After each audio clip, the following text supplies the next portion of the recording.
હા, ખેત આપ્યું, ધન આપ્યું, દાણા આપ્યા, પણ તને ખબર ના પડી. હવે જો તને શું મળશે, હવે થશે તારી પિટાઈ. પિટાઈનું નામ સાંભળીને કાગડો ગભરાઈ જાય છે, કારણ કે તેને ખબર છે કે ચીલ દાદા જે કહે છે તે કરે જ છે. ચીલ દાદા, મને છોડી દો.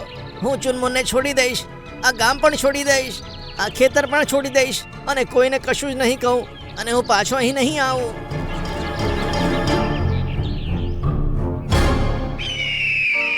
આ સાંભળીને ચુનમુન અને ચીલ દાદા ખુશ થાય છે, અને પછી તે ચીલ દાદાને ધન્યવાદ આપતા કહે છે, ચીલ દાદા, તમે મારી બહુ જ મદદ કરી છે.